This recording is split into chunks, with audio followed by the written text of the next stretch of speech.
Mill brainwashed my husband into thinking I was full of red flags for wanting to be a stay-at-home wife, and got him to cut off all my allowance to teach me a lesson. Now they're both trying to stop me, because they found out I out-earned their entire family after I went back to work. I, 29, female, never thought I'd be posting here, but I'm at my wit's end with my husband, 31, male, and his mother, 58, female.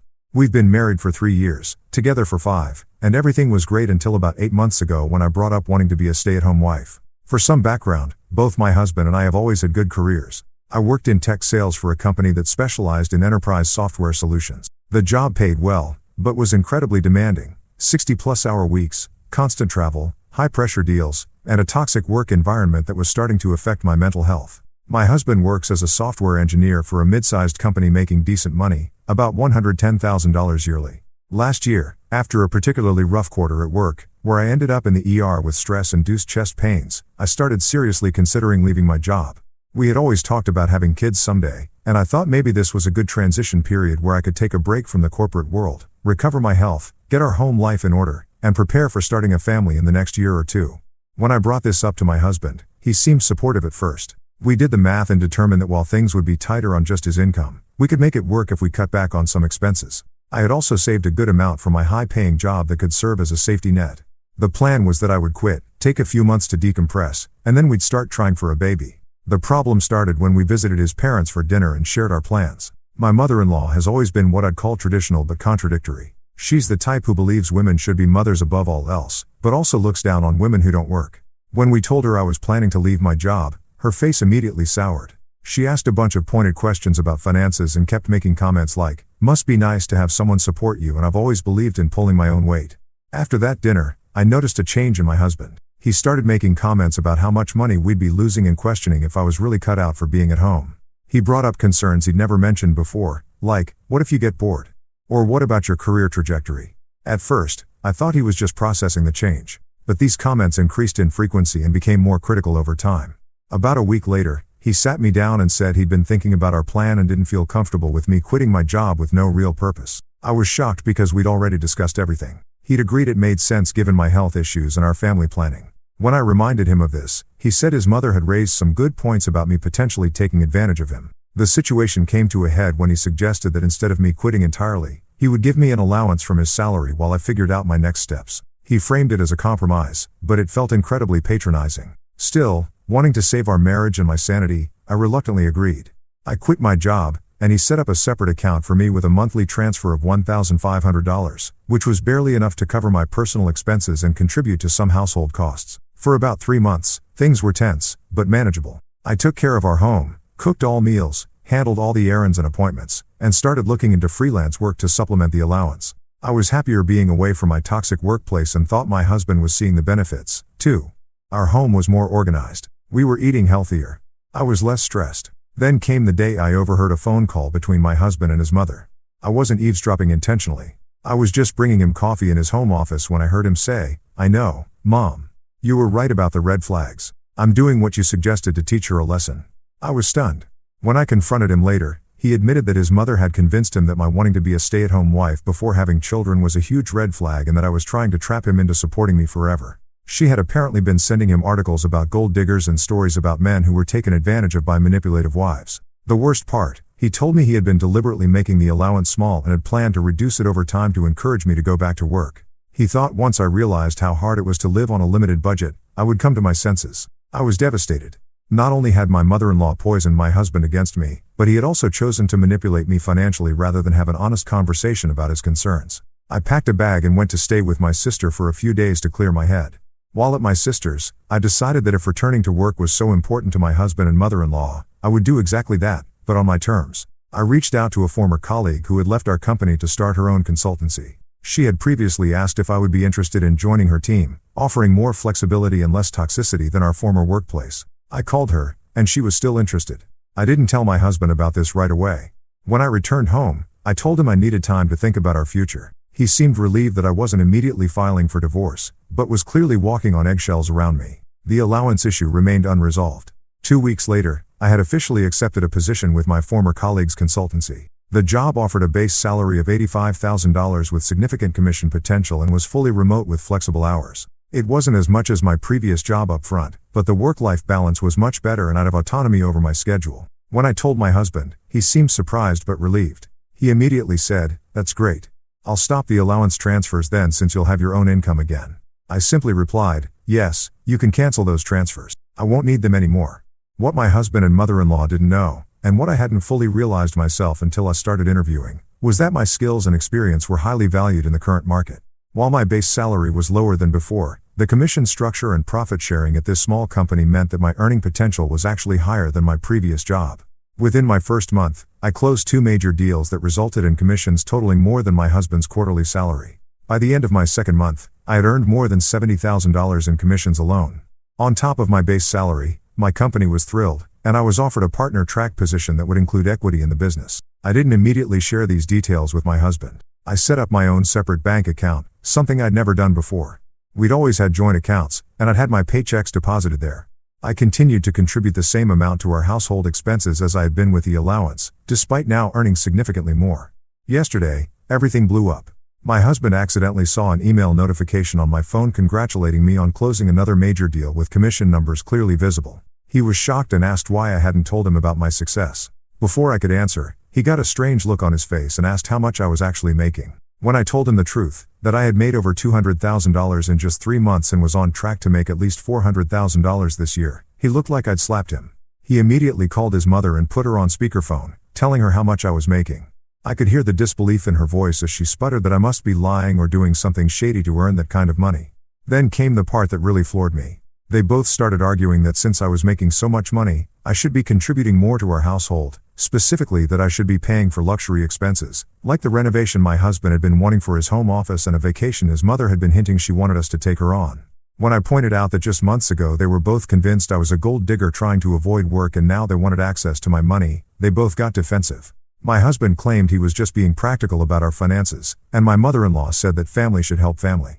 I reminded them that I had been perfectly happy to contribute my skills to our household directly as a stay-at-home wife, but they had made me feel like that wasn't valuable enough. I had gone back to work at their insistence, and now they wanted to dictate how I spent the money I earned. My husband's now giving me the silent treatment, and my mother-in-law has been texting me nonstop about how I'm being selfish and destroying the family dynamic. She's even suggested that my success is somehow emasculating my husband and that I should consider taking a less demanding role or finding ways to lift him up instead of outshining him. I'm at a complete loss. I feel like I can't win either way. When I wanted to be at home, I was a gold digger. And now that I'm successful at work, I'm selfish and emasculating. My husband seems unable to think for himself, apart from his mother's influence, and I'm starting to wonder if our marriage is even salvageable at this point. Am I wrong for keeping my finances separate after how they treated me? Should I be contributing more to our household expenses given my income?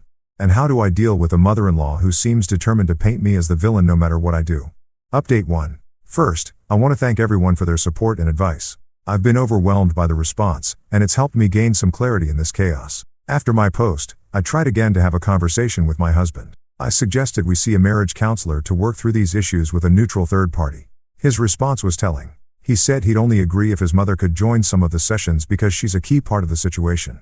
When I explained that marriage counseling was for the two of us, he accused me of trying to cut his family out of important decisions. That night, I went through our financial records for the past year and made a detailed spreadsheet showing exactly how our money had been managed. Before I quit my job, we were contributing proportionally to our household expenses, with me actually paying about 60% since I earned more. When I was on the allowance, I was still contributing about 40% of my received funds to household expenses, despite it being money that technically came from him in the first place.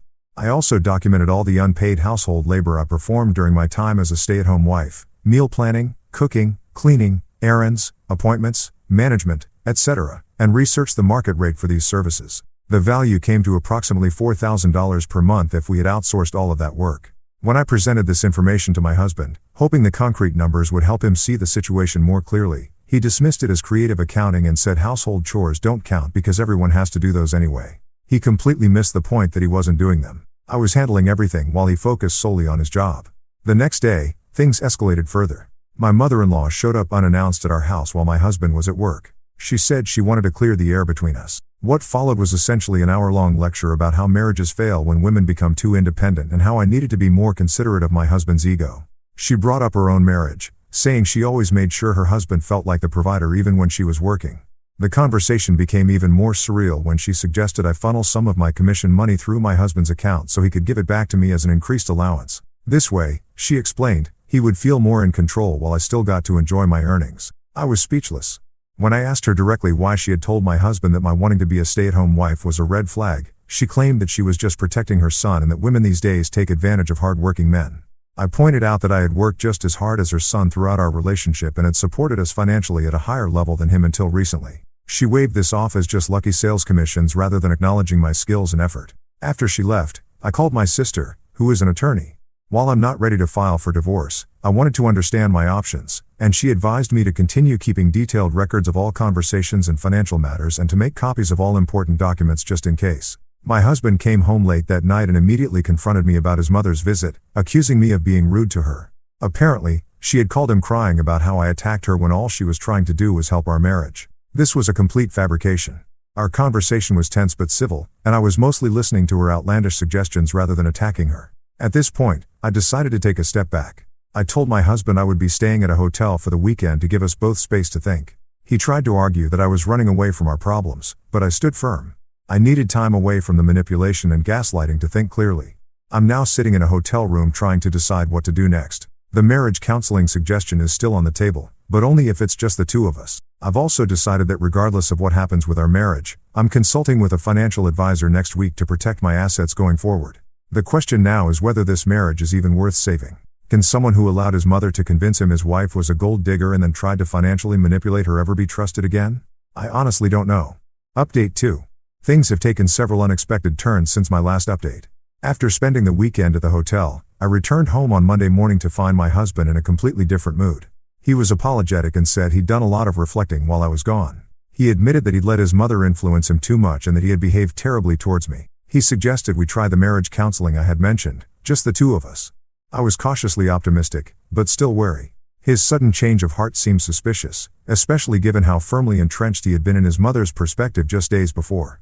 I agreed to counseling but maintained my emotional distance. We had our first session yesterday, and it was illuminating. The counselor asked us both to describe the situation from our perspectives. My husband's version of events included several surprises. 1. He claimed he had never actually believed I was a gold digger, but had gone along with his mother's concerns to keep the peace in the family. 2. He admitted the allowance idea had been his mother's suggestion, not his. She had apparently told him stories about her friend's son, whose wife took all his money and left him after being a stay-at-home wife for just a year. 3. Most shockingly, he revealed that his mother had been financially supporting him in secret for years. She had been giving him $2,000 monthly as insurance in case I ever tried to take advantage of him. This money had been going into a separate account I knew nothing about.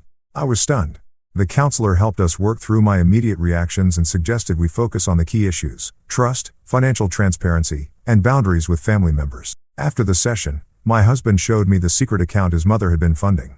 It contained over $70,000, money that had been accumulated during our marriage without my knowledge. When I asked what he had been planning to do with that money, he shamefully admitted his mother had encouraged him to keep it as an escape fund in case our marriage went south. That evening, as we were still processing everything from the counseling session, my husband received a call from his father. This was unusual, as his father rarely gets involved in our issues and generally lets my mother-in-law handle family matters. My husband put the call on speaker at his father's request. My father-in-law sounded embarrassed but determined. He explained that my mother-in-law had been sharing a very one-sided version of our situation with him for months, painting me as manipulative and lazy. However, he had recently overheard her on the phone with a friend, bragging about how she had finally gotten control of her son's marriage and was putting his wife in her place. My father-in-law apologized for not intervening sooner and admitted he had always been uncomfortable with how his wife interfered in our marriage. He then dropped another bombshell.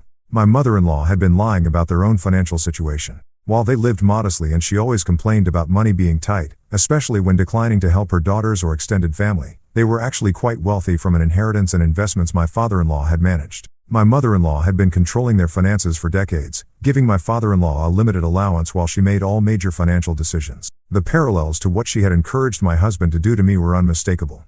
And my husband seemed to finally see the pattern. My father-in-law ended the call by saying he had scheduled his own counseling appointments and was rethinking his marriage after 35 years. After that call, my husband broke down. He kept apologizing and saying he couldn't believe he had allowed his mother to manipulate him so completely. He promised to cut her off financially immediately and set firm boundaries going forward. While I appreciate this apparent awakening, I'm still processing everything. The level of deception from both my husband and my mother-in-law is difficult to reconcile. The secret account particularly bothers me, as it shows a fundamental lack of trust in our marriage that existed long before our recent issues. I've told my husband that while I'm committed to the counseling process, I need to see consistent change over time before I can fully trust him again. I've also insisted on complete financial transparency from now on, including regular meetings with a financial advisor to ensure we're both on the same page. As for my mother-in-law, my husband has agreed to minimal contact for the foreseeable future. He sent her a text explaining that he needs space to work on our marriage without her input. Her response was dozens of emotional messages claiming we're breaking her heart and that she only wanted what was best for us. I'm still processing all of this and trying to determine if the damage done to our marriage is repairable. The involvement of a professional counselor has been helpful, but I know we have a long road ahead if we're going to rebuild trust. Has anyone dealt with a similar situation where family interference nearly destroyed their marriage? And how do you rebuild trust after discovering your spouse had a secret escape fund? I'm trying to be optimistic about our counseling process, but the revelations keep coming, and it's hard to know what to believe anymore. Update 3. I honestly don't even know where to start with this update because everything has flipped upside down in a way I never saw coming. It feels like I've been living in a whirlwind these past few days, and I'm still trying to wrap my head around it all. So, just 2 days after I made my last post, I got an unexpected email from my father-in-law. He asked if we could meet up for coffee, just the two of us. I wasn't sure how to feel about it. He's always been kind, but very quiet, almost passive. And after everything that had happened with my mother-in-law, I wasn't exactly eager to jump into another surprise meeting. But I remembered how calm and supportive he sounded on the phone when he spoke to my husband recently. So I decided to give it a shot. We met at this little cafe in town. And honestly, I didn't recognize the man sitting across from me. This wasn't the same quiet guy I'd known for years. He looked freer, almost nervous, yes, but also like he'd finally decided to speak up after keeping quiet for way too long. He started by apologizing, really, truly apologizing, for not stepping in sooner, and for not protecting us from my mother-in-law's behavior. He admitted that he had spent their entire marriage under her emotional and financial control. And now, after years of watching her manipulate not just him but everyone around her, he couldn't stay silent anymore. Then he dropped something I didn't expect. He told me that my mother-in-law's behavior towards me wasn't unique. It was part of a long-standing pattern. Apparently, she's treated every one of her kids' significant others like this, always testing them, always trying to find weaknesses, always trying to stay in control by undermining their relationships. He said it was like she couldn't stand the idea of her children growing up and becoming independent. And she especially couldn't handle the idea of another woman having any kind of influence over them. But what really hit me was when he explained why she was so dead set against me being a stay-at-home wife. It wasn't about me at all. Turns out, when she and my father-in-law first got married, she had wanted to stay home while working on starting her own small business. But her parents, my husband's grandparents, were incredibly harsh about it. They told her she was lazy and selfish and basically crushed the dream before it even began. Instead of recognizing how unfair that was, she ended up internalizing their criticism and repeating the cycle, projecting all of that judgment onto other women, especially her daughters-in-law. So when I chose to take time off from work, it triggered all those buried feelings in her, and she reacted the only way she knew how, by being controlling, judgmental, and mean. Then came the biggest shock. My father-in-law told me he had met with a divorce attorney. He said that after discovering just how much she had manipulated him and all the financial secrets she'd been keeping, he couldn't stay in the marriage. He even showed me documents proving that my mother-in-law had been hiding large amounts of money, not just from me and my husband, but from their other kids, too. He'd already started separating their finances and wanted to give us a heads up that she might act out or try to stir up drama as she started to lose control. When I got home, I sat down with my husband and told him everything. He was shaken, deeply shaken. But he also said it explains so much about his childhood, about the way his mom always behaved, the constant guilt trips, the need to control everything, the way she'd pit people against each other. He decided to call his brother and sister to tell them what was going on. And that's when everything kind of burst open. Both of them had similar stories, how she'd interfered in their relationships, gotten involved in their finances, or just made things harder in general. All while pretending she was just looking out for them. Later that same evening, while we were still trying to process everything, my mother-in-law showed up at our door. No warning, just knocked on the door like it was any other day. She was clearly upset and demanded to speak with my husband alone. I said no. After everything that had happened, I wasn't about to let her corner him again. I suggested we all sit down and talk together. She didn't like it, but she agreed. What followed was one of the most uncomfortable and surreal conversations I've ever had. She broke down crying, saying that everyone was turning against her and that all she had ever done was protect her family. She said she had seen the recent transfers from my business account to our joint account and accused me of hiding money just like her husband was doing. That's when my husband calmly reminded her that she was the one who'd been hiding money in a secret account for years. And then, out of nowhere, she completely switched gears. No more crying. She got eerily calm and said she had always known I would be too much for her son, that she'd been preparing him for the inevitable collapse of our marriage. In her eyes, my financial success proved that I didn't need him, and if I didn't need him, I would eventually leave him. It was twisted logic, but you could tell she believed it. My husband finally stood up to her in a way I hadn't seen before. He told her very clearly that she needed to leave our home and our marriage alone. He said that while he wasn't cutting her off completely, he would no longer involve her in our personal lives, and she was not welcome in our home until she got professional help for her behavior. She left crying again, and not even an hour later, both of his siblings called us to say she had shown up at their houses, too. Crying, yelling, making wild accusations about their spouses. It was like she was spiraling now that she could feel her grip slipping. The next day, we had another counseling session. We brought up everything that had happened. Our counselor gently suggested that my husband should consider doing some one-on-one therapy to work through the emotional mess his mom had created over the years. He agreed right away. No hesitation. We also met with a financial advisor to restructure everything. We shut down the old joint accounts and set up brand new ones with secure passwords and strict access. We now have joint accounts for shared expenses and savings, and we each keep our own separate accounts for personal use. Everything is transparent, and we're both contributing based on our incomes. It feels like we're finally on the same page. And since then, my husband's been trying really hard to earn back my trust. He's been going through old emails and texts, pointing out all the little ways his mother had been planting doubts in his head, things I never even realized were happening at the time. He's also been supportive of my career in a way he never was before. He told me he's proud of me, genuinely proud, and admitted he was ashamed that he let his mom's toxic views cloud how he saw my ambitions. Whether I wanted to step back or go all in, it should have been my choice, not something she got to influence. As for my father-in-law, he's officially moved out. He's staying with his brother and working with his attorney to finalize the divorce. The rest of the family, including my husband's siblings and their spouses, are all backing him up and working to set healthier boundaries with my mother-in-law. She's becoming more and more isolated as people finally start seeing her behavior for what it is. This whole experience has been draining in every possible way. I've cried, screamed, questioned everything. But I'm also feeling something I haven't felt in a long time: hope. My husband and I still have a long road ahead of us. I don't think you just get over this kind of betrayal overnight, and I know his mom won't go down quietly. She's already shown how far she'll go to keep control. But for the first time in a long while, I feel like we're facing this together. We're a team. And no matter what happens in the future, I've learned so much about protecting myself, standing firm, not letting someone else's manipulations make me question my reality. Thank you to everyone who followed this journey and offered advice or just kind words. I don't think I would have had the strength to push back and stand my ground without knowing so many of you are in my corner. I'll share another update if anything major happens, but for now I'm just focusing on healing, rebuilding, and keeping our lives as drama-free as possible.